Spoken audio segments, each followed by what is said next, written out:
irmãos que encontraram, digam amém. Amém. 1 Coríntios, nós vamos ler o capítulo todo. A palavra de Deus diz: ainda que eu falasse a língua dos homens e dos anjos, e não tivesse amor, seria como o metal que soa, ou como o sino que tine. E ainda que eu tivesse o dom de profecia, e conhecesse todos os mistérios e todo o conhecimento, e ainda que tivesse toda a fé, de maneira tal que transportasse os montes, e não tivesse amor, nada seria. E ainda que eu distribuísse toda a minha fortuna para o sustento dos pobres, e ainda que entregasse o meu corpo para ser queimado, e não tivesse amor, nada disso me aproveitaria. O amor é sofredor, é benigno. O amor não é invejoso. O amor não trata com leviandade, não se ensoberbece, não se porta com indecência, não busca os seus interesses, não se irrita, não suspeita mal, não folga com a injustiça, mas folga com a verdade. Tudo sofre, tudo crê, tudo espera, tudo suporta. O amor nunca falha, mas havendo profecias, serão aniquiladas, havendo línguas, cessarão, havendo conhecimento, desaparecerá, porque em parte conhecemos e em parte profetizamos. Mas quando vier o que é perfeito, então o que é em parte será aniquilado. Quando eu era menino, falava como menino, sentia como menino, pensava como menino. Mas, logo que cheguei a ser homem, acabei com as coisas de menino. Porque agora vemos por espelho, em enigma, mas então veremos face a face. Agora conheço em parte, mas então conhecerei como também sou conhecido. Agora, pois, permanecem a fé, a esperança e o amor. Estes três, mas o maior destes é o amor. Amém? Gostaria que os irmãos curvassem a cabeça, nós vamos orar mais uma vez.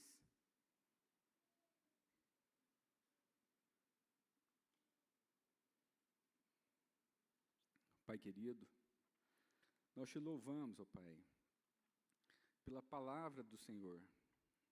Nós te louvamos, ó Pai, porque nós somos instruídos pela Tua palavra, pela Tua santa palavra. Nós pedimos, ó Pai, que nesta noite o Senhor nos dê entendimento, mais uma vez, daquilo, Pai, que o Senhor usou a vida do seu apóstolo, do seu servo, Paulo, para nos instruir, Pai, acerca do amor. Pai, nós confiamos no Teu amor, porque o Senhor é o próprio amor. E nós pedimos que esse amor faça parte das nossas vidas, e que nós tenhamos o entendimento completo desta palavra, para que nós possamos exercer o verdadeiro amor que é Cristo. Dá-nos esta bênção nesta noite, que nós possamos compartilhar aquilo que o apóstolo Paulo tem falado aos nossos corações neste texto. Assim, Pai, nós pedimos e damos liberdade ao Espírito Santo do Senhor, para que mova os nossos corações. Assim, Pai amado, nós oramos, agradecidos desde já, no nome do Senhor Jesus. Amém. Meus irmãos, capítulo 13 de 1 Coríntios, ele é considerado por alguns como a obra mais grandiosa, mais vigorosa e profunda que Paulo escreveu. Nele, o apóstolo Paulo, ele apresenta o amor, mas ele apresenta o amor como o dom maior e o caminho mais excelente, destacando a sua importância essencial para a vida cristã. Eu penso que este capítulo, ele é uma exortação sobre como o amor deve ser o fundamento de todas as nossas ações e atitudes, superando até mesmo os dons espirituais. Paulo, ele nos ensina aqui que, por mais impressionante que sejam os talentos dados por Deus, sem amor eles são inúteis. Ele descreve o amor de forma prática, revelando as suas qualidades divinas e mostrando que o amor é eterno e reflete o caráter do próprio Deus. O apóstolo Paulo, ele nos convida aqui a refletir sobre o tipo de amor que nós devemos cultivar em nossas vidas, tanto em nosso relacionamento com Deus, quanto uns com os outros. Mas eu pergunto aos irmãos nessa noite, afinal, o que é o amor? Muitas pessoas relacionam o amor com a emoção.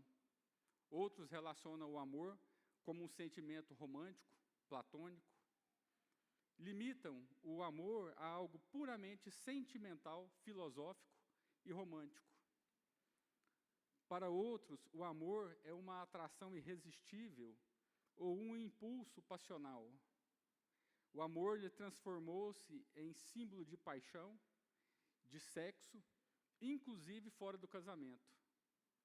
Mas esse tipo de amor, ele tem trazido ódio, desgraças, divisões, enfermidades e lares arruinados. Quando o apóstolo Paulo fala em amor, ele usa uma palavra específica, ágape. O amor ágape é o próprio amor de Deus. Esse amor é um amor santo, que não busca os seus interesses. É um amor que se entrega. É um amor que é mais do que emoção. É atitude e é ação. É amar aquele que é indigno. É amar até as últimas consequências. É o amor incondicional. É o amor sacrificial, genuíno, puro. É o amor que Cristo nos amou. Portanto, o capítulo 13 da primeira carta aos Coríntios é um manual prático para a vida cristã. É uma lente pela qual nós devemos examinar as nossas próprias vidas e relacionamentos. E Paulo ele começa com a ideia de que, por mais impressionante que sejam os dons espirituais, como falar em línguas, eles não têm valor se não forem acompanhados de amor. Eu gostaria que os irmãos deixassem a palavra de Deus aberta. Nós iremos ler alguns versículos. E ele diz no versículo 1, ainda que eu fale a língua dos homens e dos anjos, se não tiver amor, serei como metal que soa, ou como sino que tine. A comparação que Paulo faz aqui, do metal que soa, ou sino que tine, sugere algo totalmente vazio, sem significado, sem propósito. É um bater de pratos. Ele pode ser um som alto, chamativo, mas ele não tem substância. Sem amor, a mais bela linguagem do céu ou da terra, a mais elevada comunicação espiritual é apenas barulho, é apenas um ruído vazio. O amor é o que dá significado às nossas ações e palavras. Em 1 Coríntios, capítulo 14, verso 1, Paulo ele continua a enfatizar a importância do amor, dizendo: segui o amor e procurai com zelo os dons espirituais. O amor ele deve ser o motivador de todas as nossas ações e dons. O que o apóstolo Paulo está nos ensinando aqui é que o simples uso dos nossos talentos e dons espirituais, sem amor, não tem valor eterno, não vale de nada. Nós podemos ser muito habilidosos ou saber falar muitas línguas, mas se nós não agirmos com amor, as nossas ações serão vazias e sem impacto.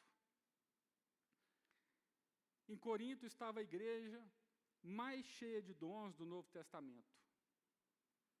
Eles tinham muitos dons, eles tinham revelações, eles falavam em línguas, eles faziam profecias, mas também ali, nessa igreja cheia de dons, existia o povo mais imaturo e carnal.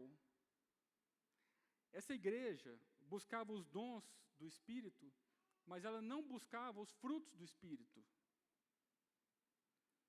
Na igreja de Corinto, havia irmãos que se sentiam diminuídos porque não possuíam certos dons, enquanto outros, movidos pelo orgulho, exaltavam a si mesmos. Era como se a igreja ela fosse dividida por uma disputa onde cada um queria ser reconhecido pelos seus dons. Mas o apóstolo Paulo, ele nos lembra que em Cristo nós somos um corpo só. E que cada membro tem o seu valor, a sua função e a sua dignidade. Meus irmãos, nós somos chamados para viver como um só corpo. todos os dons que um ou outro tem são de proveito do corpo todo. Não existe um mais importante do que o outro. Não existe alguém mais importante do que o outro.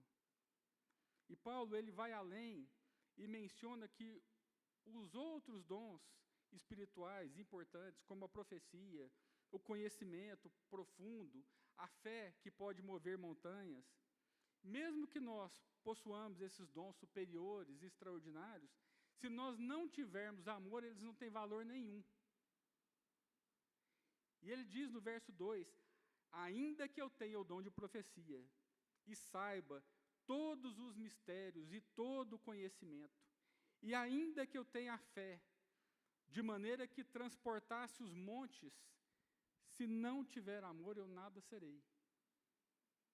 Então, o amor, ele é a chave para que esses dons cumpram o seu propósito.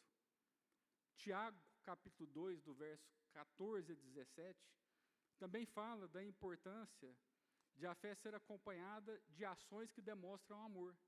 Tiago, capítulo 2, verso 17, diz assim, assim, também a fé, se não tiver obras, por si só está morta. Quer dizer, a fé, por mais poderosa que seja, sem amor ela é inútil. E isso é um lembrete para nós de que não basta ter dons espirituais ou uma fé poderosa, se nós não estivermos motivados pelo amor. O nosso conhecimento, fé e até a capacidade de profetizar, eles precisam ser temperados com o amor de Deus, pois é isso que dá significado ao poder daquilo que nós fazemos. No verso 3, Paulo, ele vai mais à frente ainda.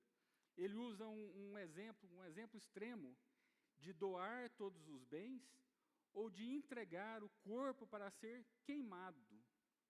Verso 3, ainda que eu distribua todos os meus bens para sustento dos pobres, e ainda que entregue o meu corpo para ser queimado, se não tiver amor, nada disso me aproveitará. Isso quer dizer que da manifestação dos dons menos importante ao sacrifício mais radical, nenhuma dessas coisas tem valor se não foram feitas com amor. João Calvino comenta o seguinte, abro aspas, o martírio é o ato mais excelente de todos, pois o que poderia ser mais admirável que esta invencível firmeza que faz com que um homem não hesite em derramar a sua vida pelo testemunho do Evangelho. Mesmo assim, até mesmo isso, Deus considera como nada se a mente estiver destituída de amor. Vocês conseguem imaginar um sacrifício dessa monta, dessa magnitude? Ele está falando que se ele entregasse o corpo dele para ser martirizado, para ser queimado, isso não valeria nada sem amor. Isso nos mostra que o amor é o que dá sentido e recompensa a qualquer ato que nós fazemos, seja um ato de sacrifício ou um ato de generosidade. Jesus ensina em Mateus capítulo 6, dos versos 1 a 4, que as nossas boas ações, elas devem ser motivadas pela sinceridade e pelo amor, e não pela ostentação ou autopromoção. Em 1 João capítulo 4, verso 20, fica claro para nós que o amor de Deus e o amor ao próximo é o fundamento de toda a vida cristã. Por esse motivo, nós precisamos avaliar as nossas motivações. O que é que tem nos motivado dentro da igreja? O que nós temos buscado para entregar dentro da igreja? Quais são as nossas motivações em doar? Quais são as nossas motivações em nos sacrificarmos por alguma coisa? Para sermos vistos? Ou nós temos feito isso porque nós amamos?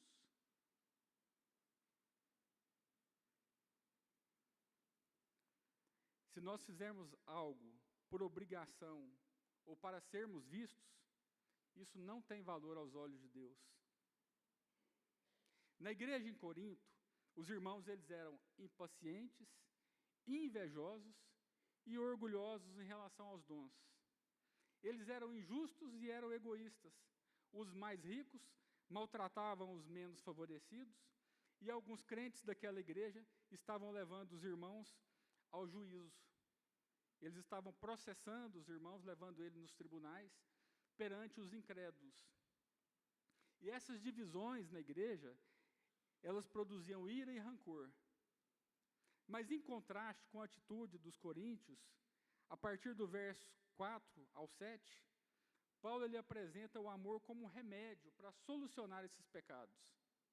Ele diz no verso 4, o amor é paciente, o amor é bondoso, o amor não inveja, não se vangloria, não se ensoberbece. Aqui Paulo ele descreve as características do verdadeiro amor. Ele começa com duas qualidades fundamentais do amor: paciência e bondade. Você não consegue exercer amor sem paciência e bondade. Em Gálatas, capítulo 5, nos versos 22 a 23, Paulo fala do fruto do Espírito, que inclui o amor, a paciência e a bondade. Em Colossenses, capítulo 3, verso 12, ele cita a paciência e a bondade como virtudes que a igreja deve buscar. Paulo afirma que o amor verdadeiro, ele não é apressado, ele não é rude, ele não é egoísta. O amor, ele não sente inveja, o amor não se gaba, ou seja, o amor, ele não procura chamar a atenção para si. Ele não quer ostentar os seus dons, as suas capacidades ou realizações. O que Paulo está dizendo para nós é que o amor não se orgulha. Sobre o orgulho, C.S. Lewis escreveu o seguinte: o vício essencial, o mal supremo, é o orgulho. Foi pelo orgulho que o diabo se tornou o diabo. O orgulho conduz a todos os outros vícios, e ele é a mais completa mentalidade contrária a Deus. O orgulho, meus irmãos, é algo maligno. O povo de Deus não é um povo orgulhoso. Paulo afirma que as atitudes de paciência e de bondade contrastam fortemente com o orgulho e com o ciúme, com a vanglória, e essa era uma característica infeliz da igreja de Coríntios. Aqueles irmãos, eles eram orgulhosos. Mas Paulo fala que essas virtudes, elas revelam a verdadeira essência do amor cristão, que é um amor calmo, é um amor generoso, humilde, refletindo o próprio caráter de Cristo. E a partir do verso 5, Paulo ele continua descrevendo esse comportamento de amor. E ele faz aqui uma descrição daquilo que o amor não é. Verso 5, ele diz que o amor não se porta com indecência, não busca os seus próprios interesses, não se irrita, não suspeita mal. Em Filipenses capítulo 2, no verso 4, o apóstolo Paulo ele ensina que devemos olhar para os interesses dos outros e não apenas para os nossos interesses.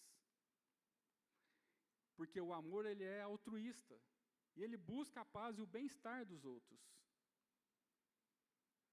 O que nós temos visto e feito? Nós realmente temos buscado o interesse dos outros? Nós olhamos a sociedade nossa nos dias de hoje e nós vemos quantos casais estão se separando. Porque cada um tem buscado o seu próprio interesse, o seu próprio proveito, a sua própria satisfação.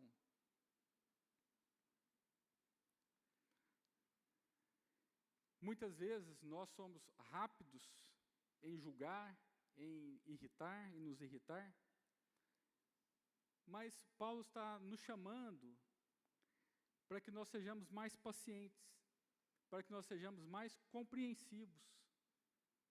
A verdade é que nós, por causa da nossa natureza de pecado, nós sempre desviamos do caminho correto. Mas nós temos que andar na presença do Senhor como se fosse uma mula, né? Aqui deve ter alguns irmãos fazendo que já andou de mula. Andar de mula é diferente de andar de cavalo. Porque o cavalo, você puxa, ele é mais tranquilo, mas a mula não, a mula é teimosa. E nós, povo de Deus, nós temos agido de vez em quando como mulas.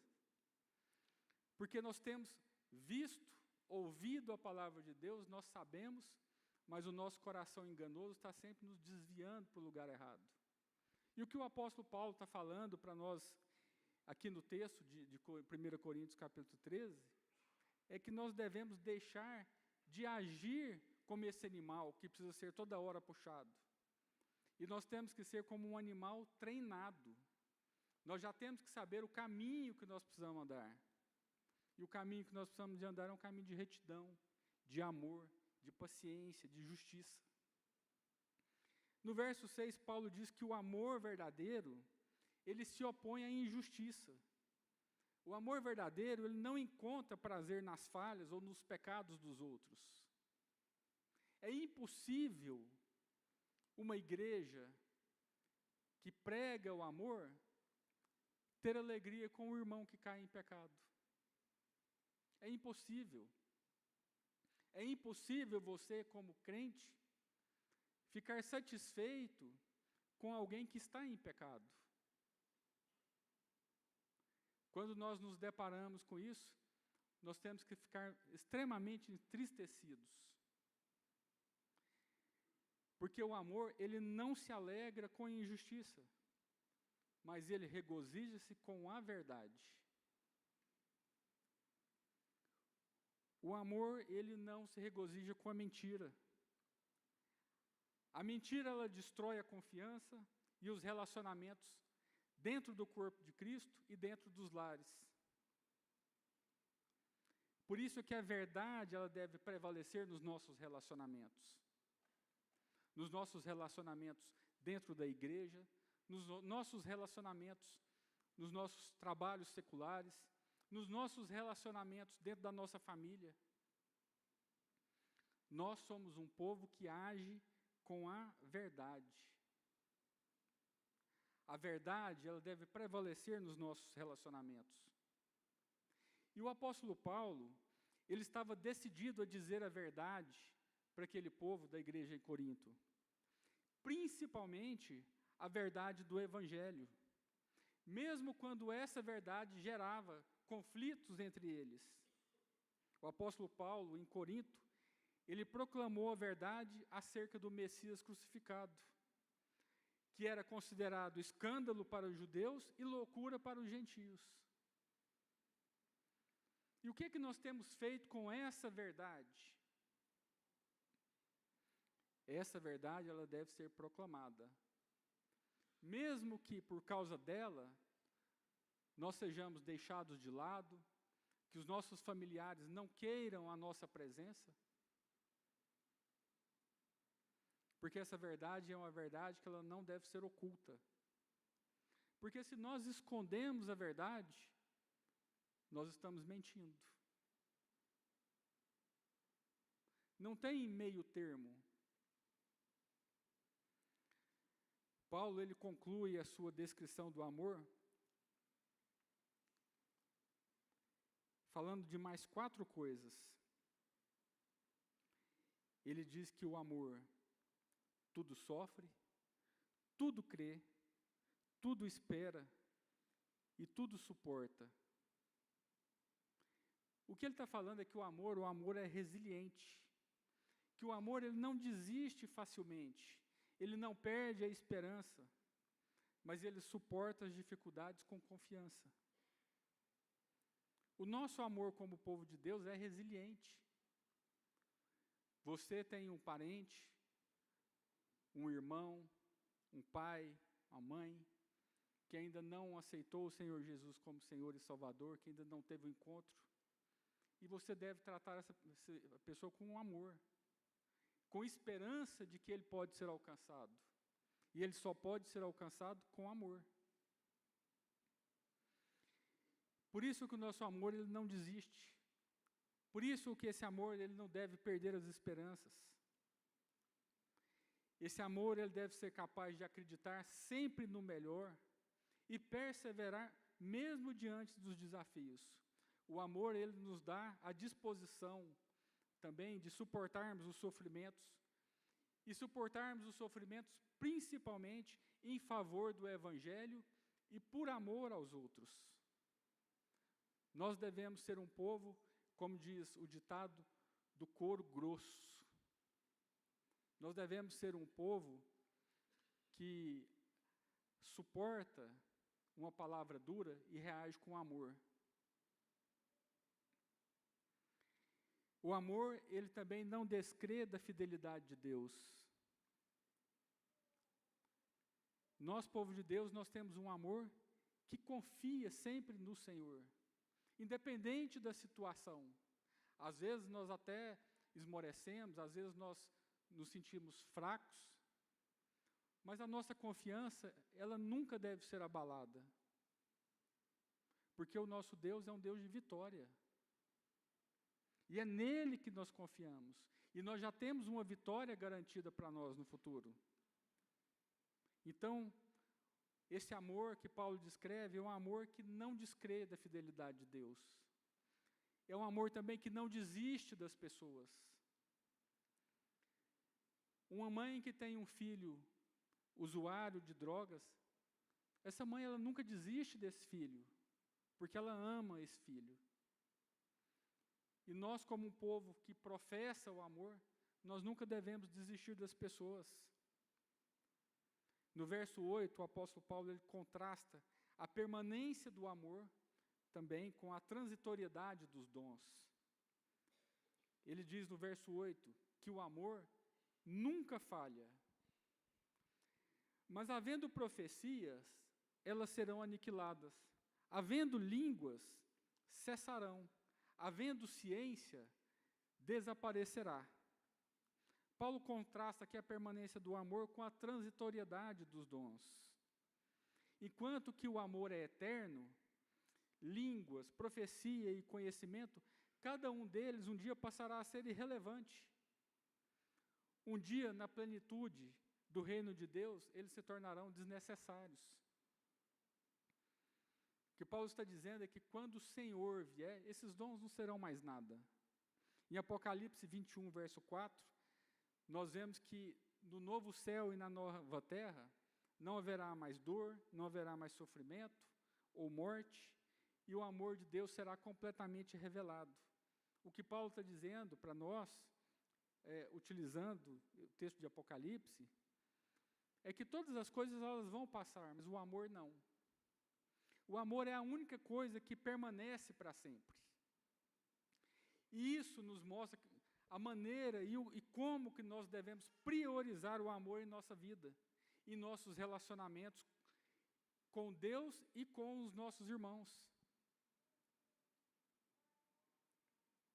Isso deve ser uma prova cabal para nós de como que nós devemos utilizar o amor. Meus irmãos, o amor é o elo que nos conecta com Deus e uns com os outros de uma maneira eterna. A igreja em Corinto, ela valorizava muito os dons, e Paulo os advertiu de que os dons, além de transitórios, eles também eram limitados. Verso 9 e 10. Porque em parte conhecemos e em parte profetizamos. Mas quando vier o que é perfeito, então o que é em parte será aniquilado. Paulo ele está ensinando para nós que o nosso conhecimento e os dons espirituais, eles são limitados nesse tempo presente. Quando ele diz, em parte conhecemos e em parte profetizamos, ele está reconhecendo que tudo que Deus já nos revelou, e os dons mais impressionantes, eles são limitados e incompletos. A nossa visão das coisas é parcial. É como se nós víssemos apenas uma parte do quebra-cabeça e não o todo. Assim, o apóstolo Paulo reconhece que nessa vida o nosso conhecimento, a nossa compreensão de Deus e de todas as outras coisas são limitadas. A revelação que nós temos são parciais e nós não conseguimos enxergar a verdadeira totalidade das coisas. Mas ele diz no verso 10, mas quando vier o que é perfeito, o que ele está falando é que essa visão que nós temos parcial e incompleta das coisas, quando Cristo retornar, nós veremos tudo de forma plena. A nossa revelação de Deus, ela vai ser completa e ela vai ser plenamente conhecida. E quando isso acontecer, os dons temporários, as profecias e as revelações, elas perderão o seu propósito. Então, o nosso conhecimento parcial e imperfeito de Deus, ele vai ser substituído por um conhecimento completo, total, um conhecimento maduro de todas as coisas. O que Paulo está falando é que quando vier aquele que é perfeito, quando Cristo que é perfeito vier, tudo que é imperfeito vai desaparecer. Então, nós teremos uma nova condição de pessoas maduras e nós iremos deixar para trás aquelas coisas de menino. E Paulo, ele usa essa metáfora do amadurecimento para ilustrar como que a nossa compreensão espiritual também irá mudar. É como se a nossa vida terrena, ela fosse a infância. Nós estamos vivendo aqui a infância. Mas quando nós estivermos na eternidade, nós iremos alcançar a maturidade. Verso 11. Quando eu era menino, falava como menino, sentia como menino, pensava como menino, mas, logo que cheguei a ser homem, acabei com as coisas de menino. Nós que somos adultos, nós percebemos que quando nós éramos crianças, aquilo que era importante para nós não tem importância mais. Os meus meninos às vezes riem de mim, né, porque eu gosto de umas coisas velhas. E eu gostava muito de assistir Spectrum-Man. Alguém já assistiu Spectrum-Man? É até o povo velho aqui também, né? E aquilo era muito bom para mim. Eu ia para a escola, voltava, e eu ficava esperando passar aquele seriado. E eu achava aquilo o máximo. E depois de um tempo, já adulto, eu fui rever o Spectrum-Man. Que decepção. Parece que aquilo era tão bom, os efeitos especiais eram tão magníficos, ele era um super-herói tão diferente, e aqueles monstros eram tão aterradores, né, terríveis. E depois eu vi que era um monte de roupa de borracha mal feita, e que todo episódio era a mesma história.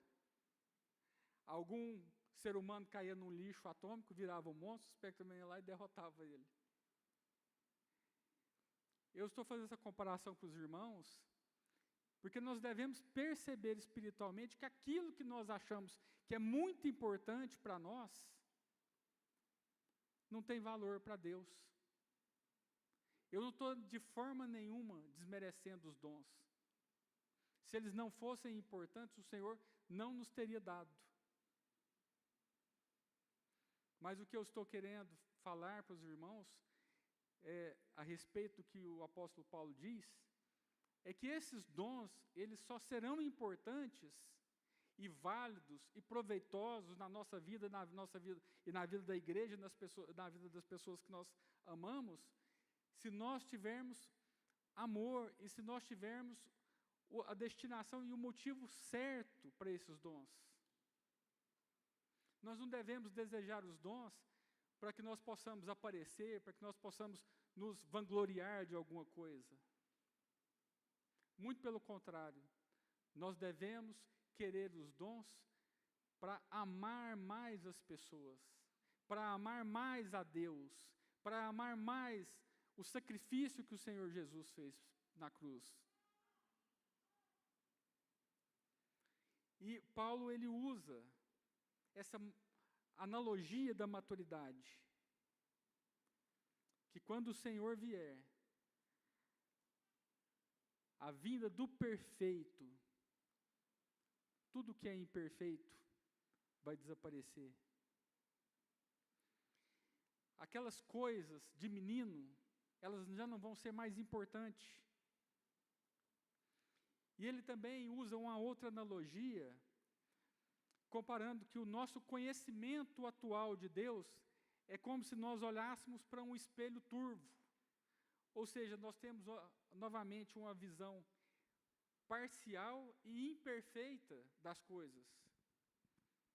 E ele diz que quando Cristo voltar, nós veremos então, claramente, face a face, não mais através de um espelho, e o nosso conhecimento, ele será completo. Veja o que ele diz no verso 12.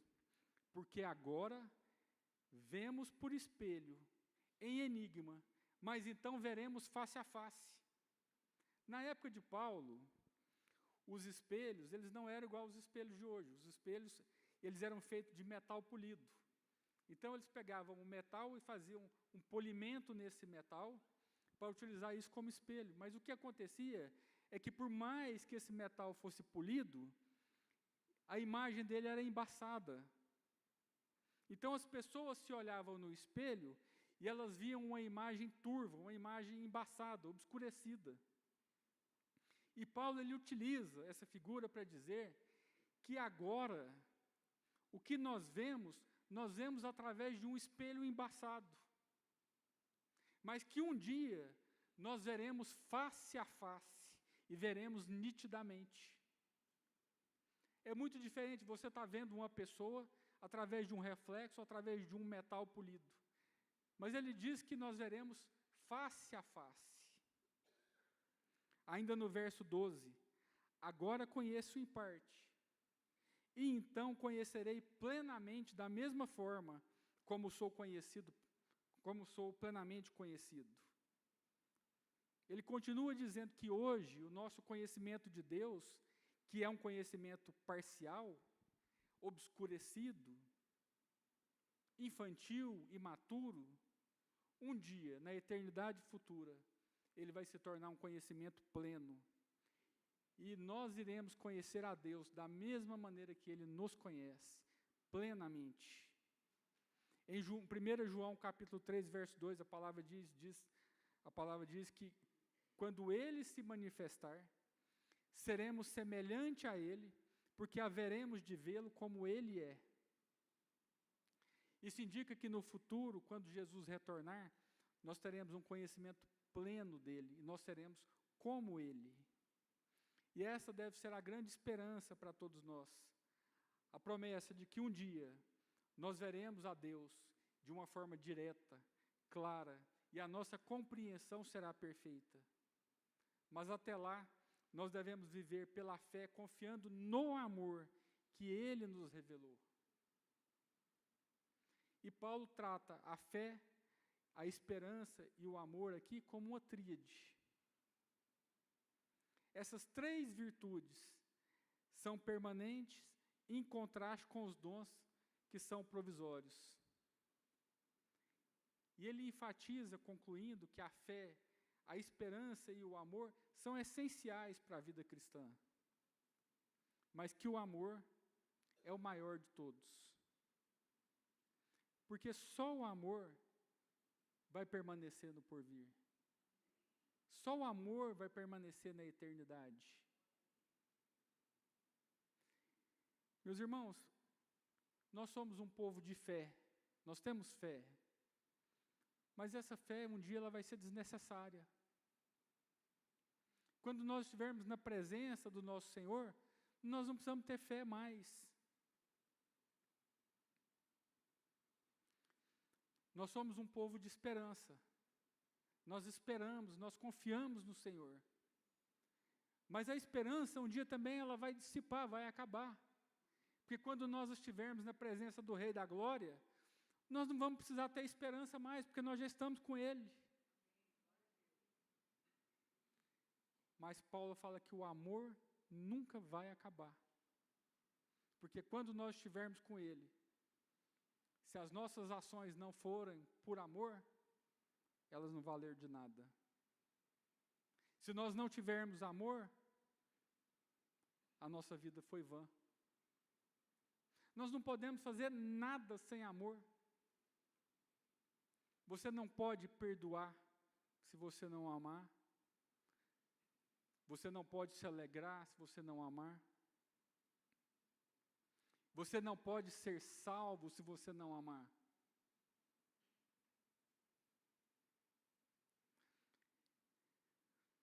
Em 1 João capítulo 4, verso 8, Deus é definido como amor. E é esse amor que é a característica central da vida cristã. O amor, ele é o vínculo perfeito que une todos os dons e virtudes. Então, o amor, ele é a maior das virtudes, porque ele é o reflexo do caráter de Deus.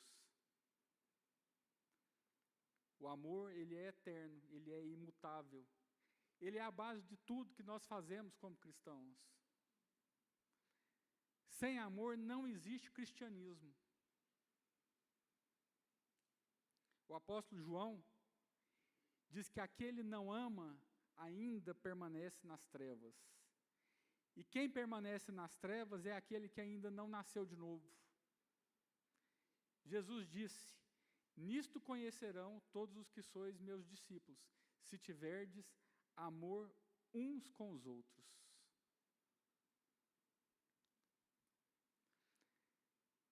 Partindo para o final desse texto, eu não vou fazer nenhuma aplicação com os irmãos, mas eu gostaria de recapitular algumas coisas que são fundamentais para a vida cristã, que o apóstolo Paulo nos diz aqui. Em primeiro lugar, tudo que o apóstolo Paulo nos apresenta no texto de 1 Coríntios, verso 13, nos leva a refletir sobre a centralidade do amor na vida cristã. O amor é a parte central da nossa vida. Sem amor não existe vida cristã. Por mais extraordinários que sejam os dons espirituais, como a profecia, o conhecimento, a fé, sem amor esses dons eles são vazios. O amor, ele não é uma emoção. O amor, ele é uma decisão. Ele é uma decisão contínua de agir em prol do outro. O amor é uma decisão de refletir o caráter de Cristo. Quando eu estava me preparando para casar, eu fui no aconselhamento pastoral e o pastor me perguntou: você ama a Valquíria a ponto de casar? Amo. Mas o amor não é um sentimento. O amor é uma escolha. Para você ter um casamento feliz, você vai ter que escolher todos os dias amar a Valquíria. Para nós termos uma vida cristã, nós devemos escolher todos os dias amar. Porque o amor, ele cobre uma multidão de pecados.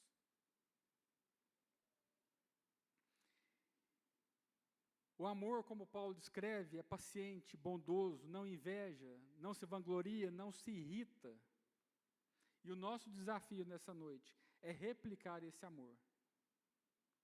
É replicar esse amor divino que vai além dos limites humanos e se estende até aos nossos inimigos. O amor, ele é o vínculo que nos une com o povo de Deus. E ele é a base sobre a qual a nossa fé é construída. Nós precisamos lembrar, meus irmãos, que a nossa compreensão de Deus ela é limitada. Atualmente nós vemos como por um espelho embaçado, mas haverá o dia que nós enxergaremos Deus face a face. Até lá, é o amor que nos sustenta e nos orienta. Eu gostaria de chamar os irmãos do louvor, finalizando, é este amor eterno que é a característica mais importante que nós devemos desenvolver. O amor, ele deve ser desenvolvido. Porque quando os dons e as habilidades cessarem, só vai existir o amor. Então, nós como cristãos, nós devemos colocar o amor como prioridade nas nossas vidas. Porque o amor, ele não só define a nossa relação com Deus, mas também ela é o alicerce do nosso relacionamento de uns para com os outros. E em um mundo onde o amor muitas vezes é distorcido ou negligenciado, o chamado do apóstolo Paulo é claro. Nós, povo de Deus, devemos ser embaixadores do amor que vem de Deus e viver de acordo com essa verdade. Amém? Gostaria de convidar os irmãos a se colocarem em pé.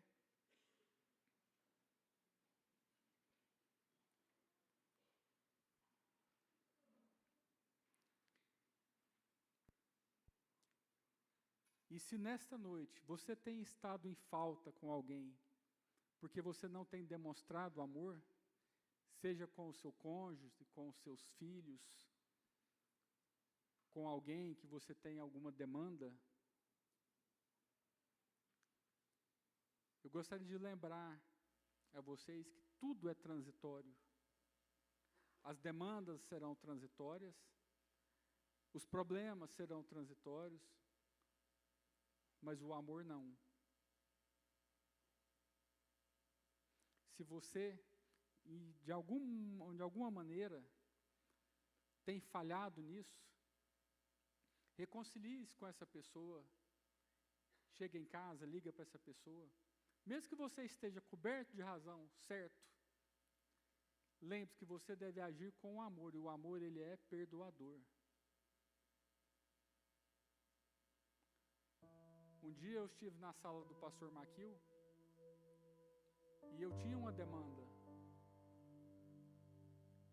e a minha orientação, o que eu recebi de orientação é: você deve perdoar.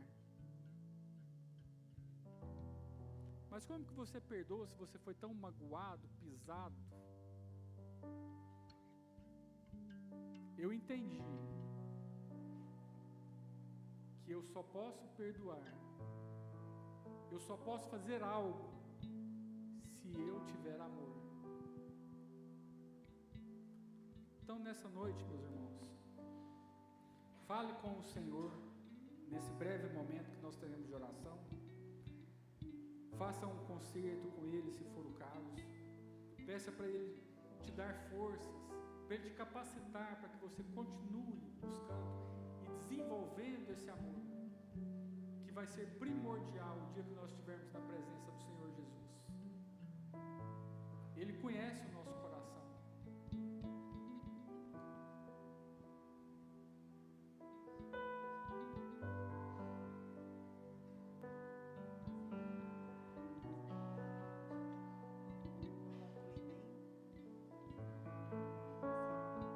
Pai querido, nós te agradecemos, ó Pai, por esta palavra do apóstolo Paulo, divinamente inspirada pelo Espírito Santo, e nós pedimos, ó Pai, que o Senhor nos dê a graça de agirmos uns com os outros com amor, que nós não tenhamos lábios para julgar, para proferir palavras maldosas, que o nosso coração não seja voltado para nenhuma competição, mas que nós possamos amar uns aos outros verdadeiramente.